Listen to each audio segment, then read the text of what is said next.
Есента настъпва, но кои са най-подходящите ремонти, които можем да направим през този сезон?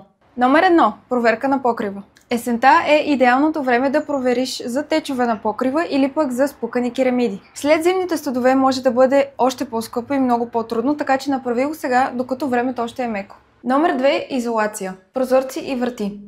Ако не искаш зимата да те изненадат с едни безвъзможно високи сметки, провери уплътненията на прозорците. Колкото по-рано ги оправиш, толкова по-добре. Ще усетиш разликата в сметките веднага. Номер 3. Градински ремонти. Изчисти терасата си хубаво.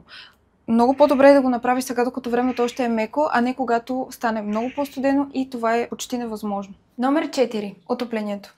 Не забравяйте да проверите дали отоплението ви работи.